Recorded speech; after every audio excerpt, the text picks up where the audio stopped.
Okay, let's just dive right in. Why might wisdom secretly be the most important and, yeah, probably the most overlooked stat in Dungeons and Dragons? That's a great question to kick things off. Yeah. Because you see it all the time, right? Oh, constantly. At every table, people are talking about strength for hitting harder, dexterity for sneaking around or dodging fireballs, charisma for, talking your way out of trouble. Exactly. Those are the obvious ones. They have really immediate, tangible benefits. You hit the monster, you avoid the trap, you convince the guard. It's direct feedback. Right, you see the result immediately. Big damage numbers, successful stealth checks, getting that discount from the merchant. It feels powerful. And wisdom often gets kind of pushed to the side, doesn't it? Yeah, it really does. For a lot of players, especially maybe newer ones, it's just that stat the cleric needs for spells. Or maybe the druid. It gets stuck in that healer stat box. Yeah. Maybe for turn undead, if you're lucky. But we're looking today at some really cool insights, actually, from an article over on LitRPG Reads. It's by Ken Chan. And his whole point is that wisdom, it's this quiet powerhouse. It's subtly shaping these really critical moments. Moments that decide if you survive an encounter, if you figure out the plot, if you even notice the danger before it bites you. It's like the hidden foundation.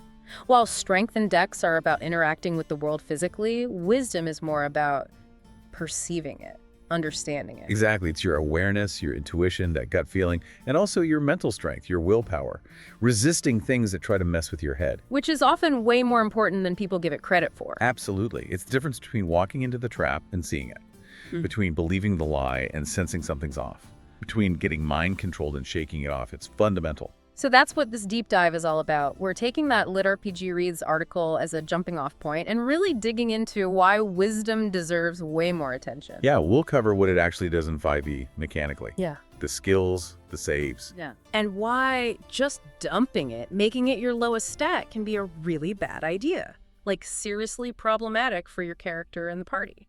We'll look at its impact in combat too, which might surprise some people. It's not just for out-of-combat stuff. Definitely.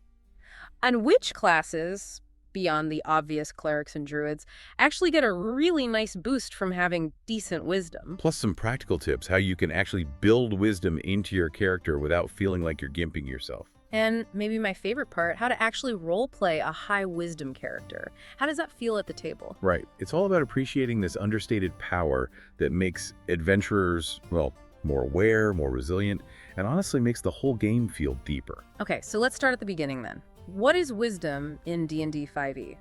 The article nails it, I think. It's perceptiveness, intuition, mental fortitude. Yeah, it's not book smarts, that's intelligence. It's more about being attuned to the world, sensing things, reading between the lines, staying grounded and aware. That sense of presence, almost. Picking up on things others might just filter out. And that's why it's tied to some of the most important, most frequently rolled skills in the game. You can't get through a session without rolling these, usually. Oh, for sure. Let's talk perception first. The article calls it maybe the most frequently rolled skill, and I think that's probably right. I'd agree. I mean, think about it. How many times does the DM say, okay, everyone make a perception check? Or relies on your passive perception? Constantly. Yeah. What do you see in the room? Do you notice anything unusual? You hear a noise down the hall? It's nonstop. And it covers so much. Spotting hidden things, obviously. Like, did you see the slight shimmer of that hidden tripwire? Or the glint of metal under that loose flagstone? Is it treasure or a pressure plate? Or hearing subtle sounds, the scuttling in the walls that means giant rats or maybe something worse, the faint whisper of wind that tells you there's a secret passage nearby. The article even mentions noticing cues like counterfeited friendliness. Can you pick up on the slight tremor in someone's voice or the way their eyes dart away, suggesting they're lying or hiding something? That bleeds into insight, but perception is often the first step. A good perception score, or even just a decent passive perception, is like the party's radar. It's sniffing out danger before it strikes. Yeah, it's often the difference between spotting the ambushers hiding in the trees and walking straight into their kill zone. Or noticing the mechanism for the pit trap before the frontliner steps on it. It gives you options. You can prepare, you can try to disarm it, you can go around. Without good perception, you're basically playing blindfolded sometimes. You miss clues, you miss threats, you miss treasure. It's your primary way of interacting with the hidden details of the world the DM has built. Having just one character who's really good at perception can dramatically change how the party navigates dungeons or explores the wilderness through the eyes and ears. Then you've got insight, which builds on that awareness but applies it to social situations, mostly. Right. Perception is seeing the tripwire. Insight is seeing through the lie. Exactly.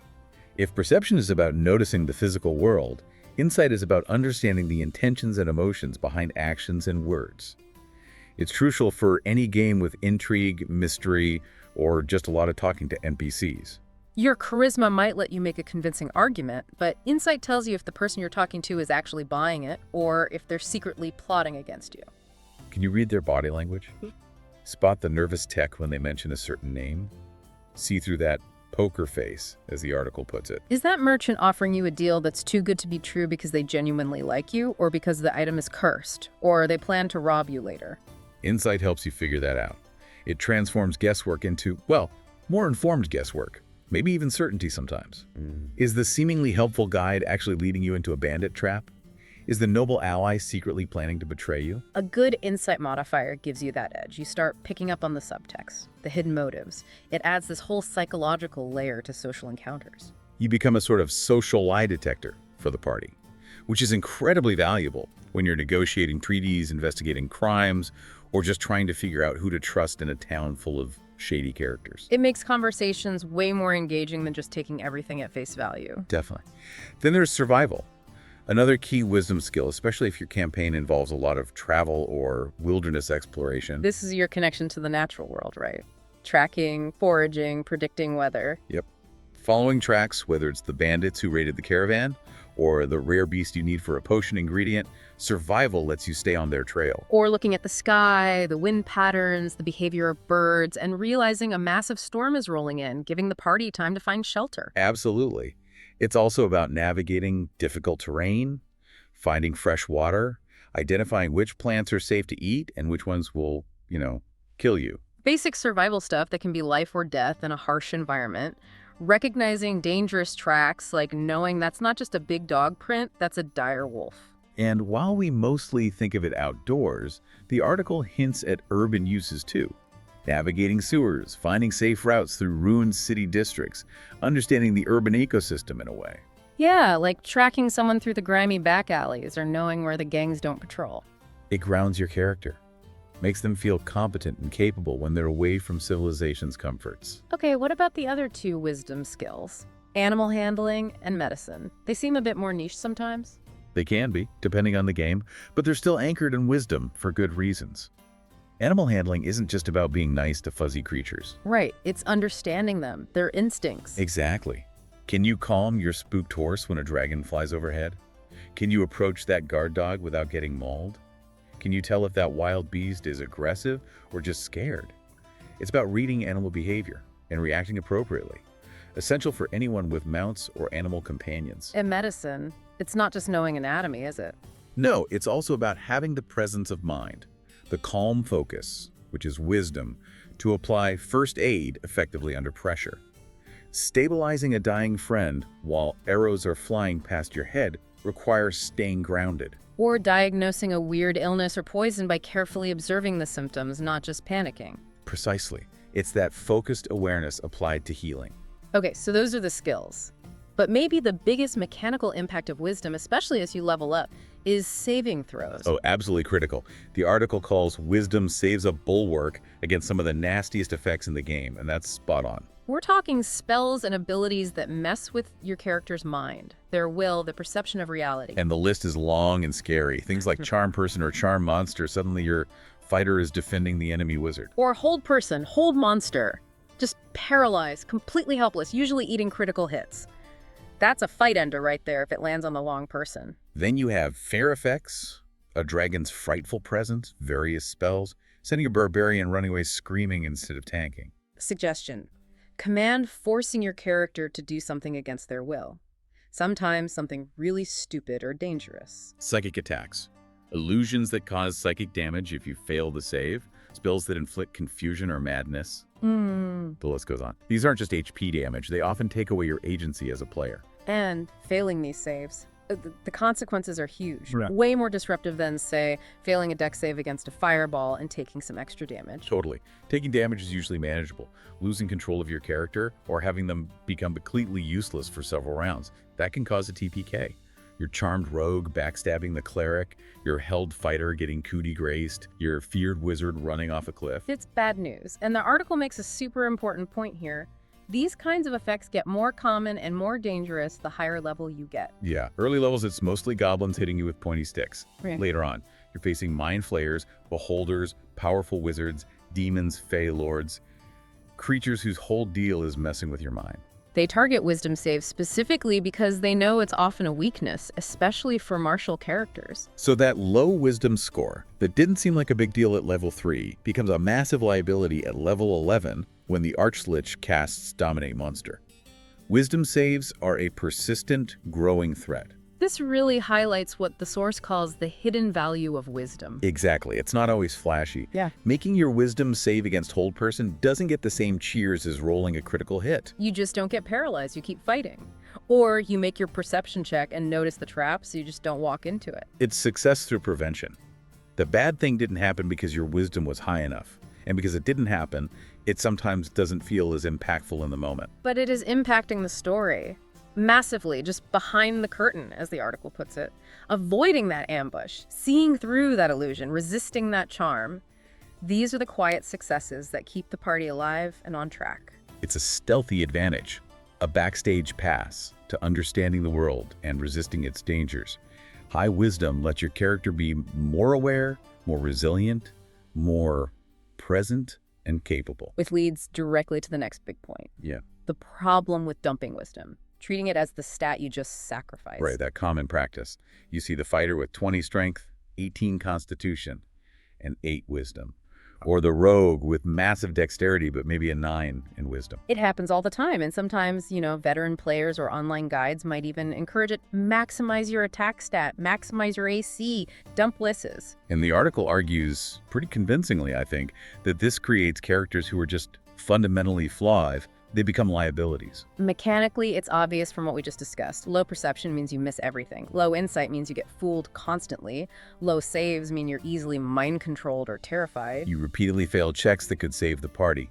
You blunder into traps. You trust the obviously evil vizier. You misread social cues and start fights. Trap makers and illusionists love you. As the source says, they have a field day. Why bother trying to beat the fighter's AC when you can just cast Hold Person on their Mitre 1 Wisdom save? Or target the whole party with an illusion they're unlikely to see through. It makes the DM's job easier, in a bad way for the players. And spellcasters, yeah. They will absolutely exploit that feeblest-willed PC. That character with the lowest Wiz save is getting targeted by every charm, fear, and hold spell the enemy has. Turning your biggest damage dealer into a liability, or just taking them out of the fight instantly, it's brutally effective. But it's not just the mechanics, is it? The article talks about the storytelling and role-playing impact, too. Yeah, and this is important. A character who is constantly oblivious, easily tricked, never spots the clue. They start to feel less heroic and more like, well, kind of dumb. They feel disconnected from the world, like they're just stumbling through the plot without really understanding what's going on around them. And for new players especially, if they're told to dump wisdom, they miss out on some really cool parts of the game.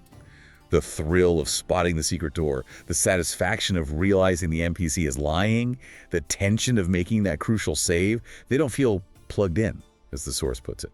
It can also lead to kind of one-dimensional characters, right? If you only focus on strength and con, you get the big, dumb fighter trope, only dex.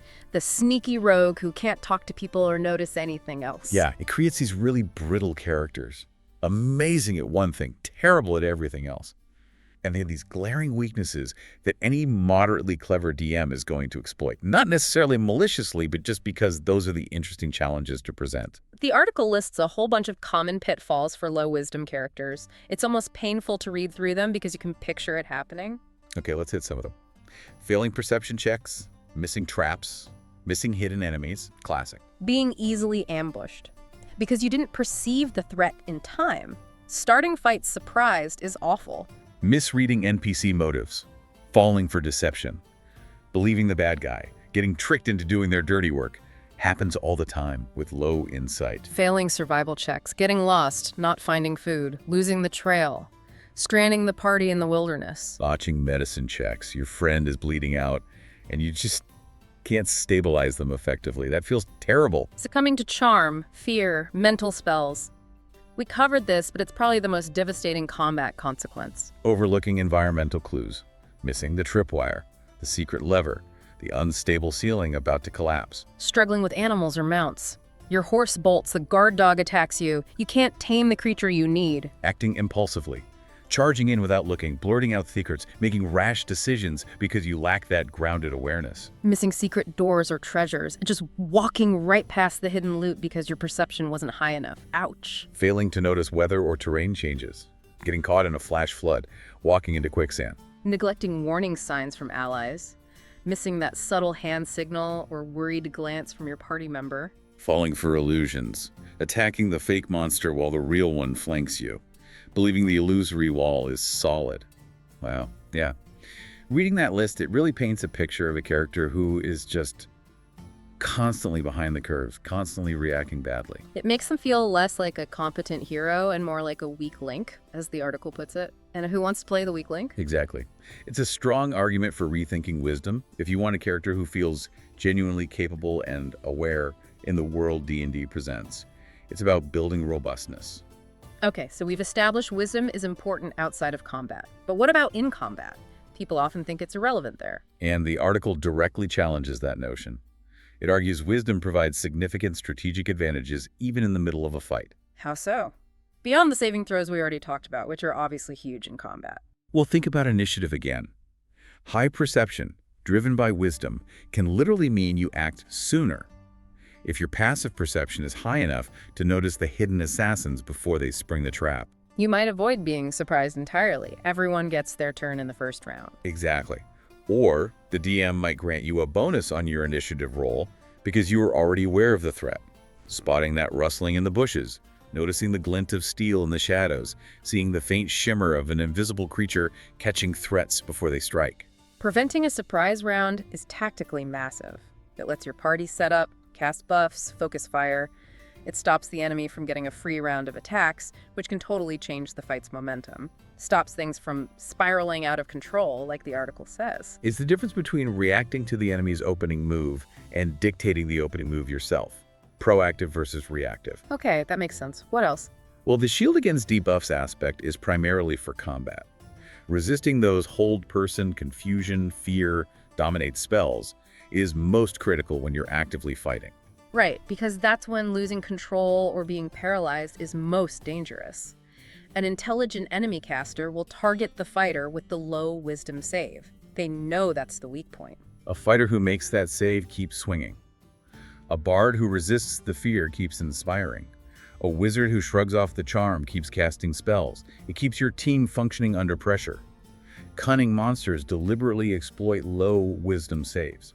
And it also plays into battlefield control in other ways too, right? Beyond just saves. Yeah, think about awareness on the battlefield itself. Spotting the rogue trying to sneak around to flank your wizard. Noticing the enemy shaman chanting in the back, maybe preparing a big spell you need to interrupt. Sensing the tremor before the earth elemental erupts from the ground beneath you. Seeing the patch of oil the enemy spilled, planning to ignite it.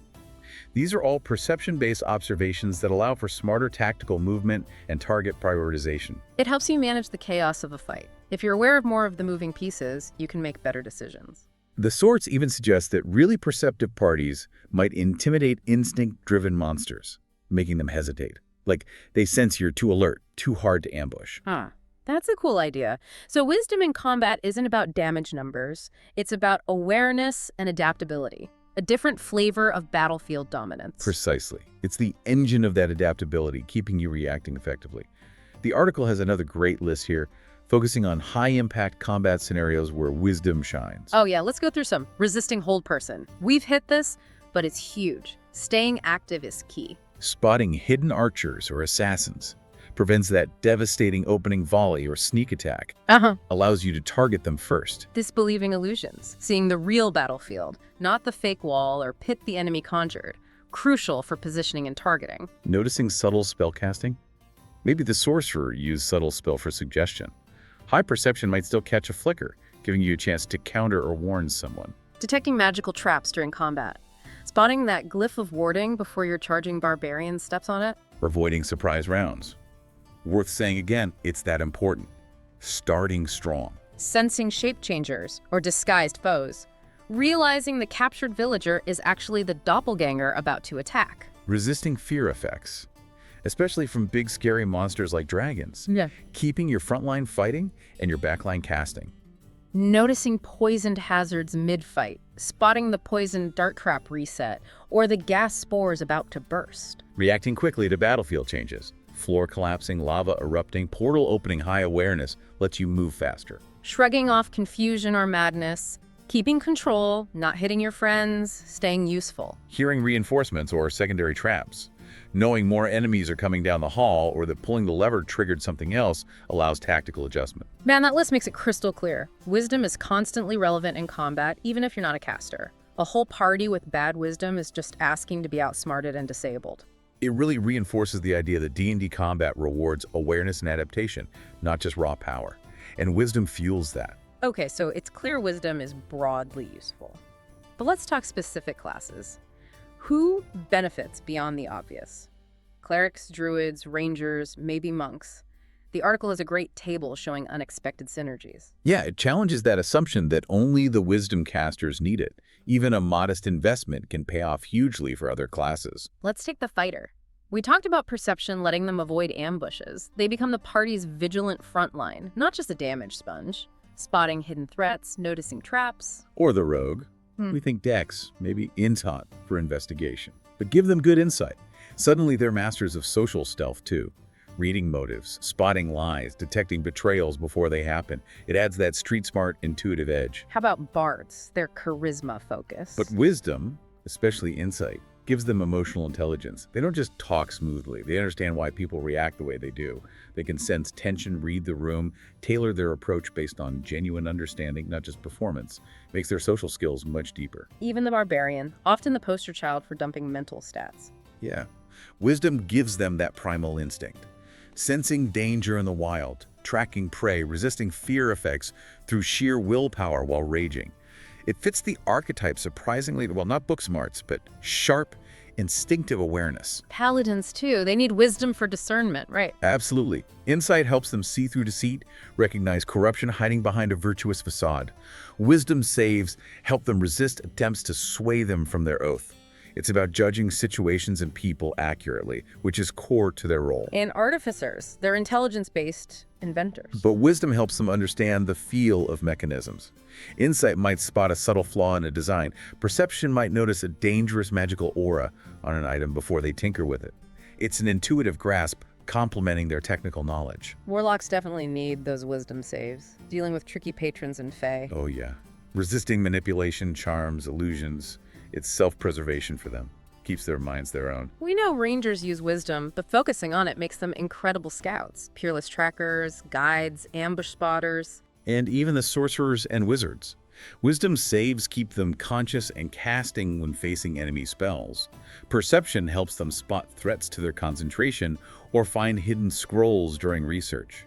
Insight might help them see through magical deception in ancient texts. It's really about rounding out the character, isn't it? The article makes a good point about filling party gaps. Totally. If your party lacks a high perception character, maybe your fighter invests a bit more in wisdom to cover that base. It makes the whole group stronger. It's not just about optimizing your own damage per round. It creates new joy, as the source says, in playing a character who's good at noticing things, at understanding people, at staying grounded.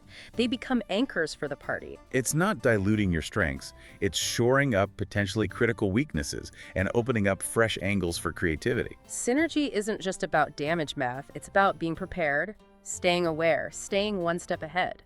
Wisdom is that quiet engine driving it. Okay, so players are convinced. They want more wisdom.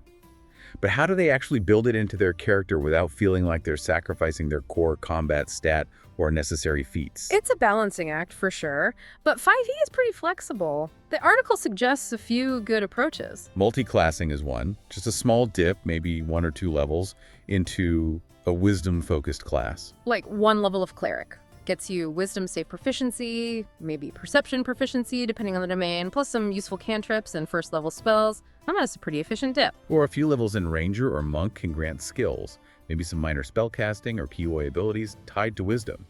gives a narrative hook too.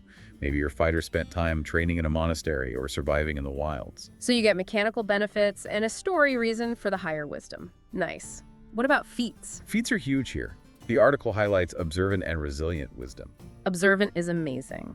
+1 to wisdom or intelligence gets you closer to the next modifier bonus. And that +5 to passive perception and investigation, you basically stop missing things. Plus reading lips. Yeah, that passive boost is incredible for always-on awareness, and resilient wisdom is straightforward but powerful. +1 wisdom and proficiency in wisdom saving throws. Just straight up makes you much harder to mind control or frighten. Essential for classes that don't get wisdom, save proficiency naturally. These feats don't just give you numbers, they reinforce the idea of your character being perceptive or strong-willed. Exactly. Then there's your background, often overlooked for mechanical benefits. But many backgrounds give wisdom skill proficiencies. Hermit gets medicine and religion, plus discovery. Outlander gets athletics and survival. Sage gets arcana and history. But you could easily reflavor aspects to fit insight or perception, depending on the sage's focus. Acolyte gets insight and religion. Choosing a background that grants a wisdom skill you want creates that narrative synergy the article mentions.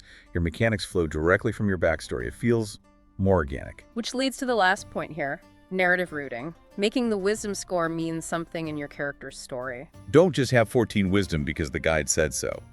Why is your character perceptive? Did they survive a traumatic ambush? Fighter? Grow up reading people on the streets? Rogue? Spend years in quiet contemplation? Monk cleric. Meditate rigorously?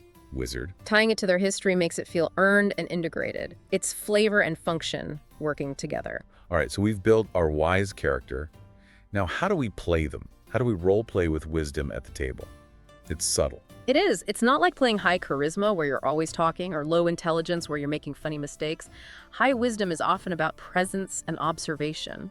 The article suggests they have a grounded presence. They're the ones watching, listening, absorbing information while others might be rushing ahead or talking loudly. They notice the details, the small things, the nonverbal cues. And this guides character behavior. High wisdom characters tend to be more thoughtful, less impulsive. They weigh options. They trust their intuition, that gut feeling backed by observation. They might be the one to say, hang on, let's think about this, or something feels off here. They spot the danger signs early. In social situations, they can be the voice of reason or conscience, sensing tension between allies, trying to mediate, or picking up on unspoken feelings. You seem worried, what's on your mind? It enables deeper party roleplay, reading that silent language, as the source calls it. The article gives a great list of roleplay cues and traits to help players embody high wisdom. Like interpreting silence or nonverbal cues, noticing the pause, the fidgeting, the averted gaze. Detecting lies through subtle shifts in tone or demeanor.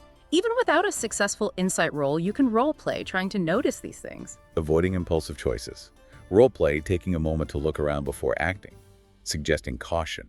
Using gut instinct.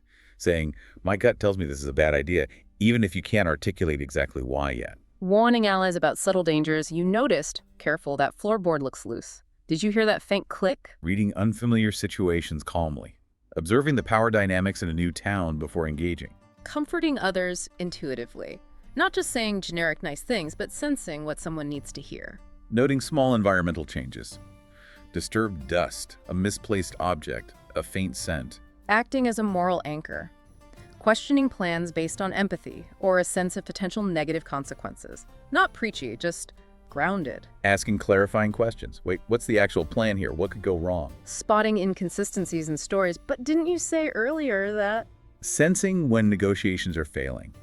Noticing the other side shutting down or getting angry, allowing you to change tactics. Recalling useful folk wisdom. Simple, practical advice learned through experience. Maintaining composure, even if affected by magic. Role-playing the struggle against influence, trying to fight it.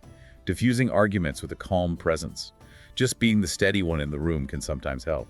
Recognizing desperation or motivation. Seeing why an NPC is acting the way they are. Playing a character like this involves embracing subtlety, intuition, and grounded strength. They might not be the flashy hero, but they consistently shape outcomes. They provide that stillness at the heart of chaos. When mechanics and roleplay align, they become the soul of the party, connecting everyone to the world and each other more deeply. It leads to richer stories where perception and understanding are just as heroic as swinging a sword. Seeing, listening, understanding, that's its own kind of power. Absolutely. So wrapping things up on this deep dive. Yeah, the big takeaway has to be that wisdom is far, far more than just a dump stat or a cleric niche. It's this quiet architect, as the LitRPG Reads article puts it, shaping so much of the D&D experience. From skills like perception and insight, to crucial saving throws against debilitating effects, to providing strategic advantages in combat, its influence is everywhere. Those game-changing moments, they're often not the crits. They're the successful insight check that uncovered the traitor, the perception check that spotted the ambush, the wisdom save that kept the fighter fighting. If your group struggles with traps, deception, or mind control, maybe it's time to collectively value wisdom a bit more in your builds. We really encourage you, listening out there, try it. Build a character who prioritizes wisdom. Not just hitting hard, but seeing clearly. Focus on awareness, intuition, resolve. See how it feels. See how hidden clues suddenly appear, how ambushes seem less effective, how enemy spells just slide off your character's focused mind. D&D is fundamentally about perception, intuition, and resilience. And often, the strongest heroes aren't just the strongest physically. They're the ones, as the source says beautifully, who keep their eyes open and their hearts wise. Let wisdom guide your next character, your next journey. Seriously, a big thank you to LitRPG Reads for the excellent article that sparked this whole conversation, and huge props to the author, Pen Chan, for laying out the case for wisdom so well. And got to give a shout out to Paul Bello while we're at it. Always a fine fella. Definitely. Now we want to hear from you all. What are your stories? Have you played that high wisdom character who saved the day through observation? Or has low wisdom led to some spectacular, maybe hilarious disasters in your games? Yeah, drop your experiences, your thoughts, your epic wisdom moments or failures in the comments. We'd love to read them. Let's talk about the power of keeping those eyes open.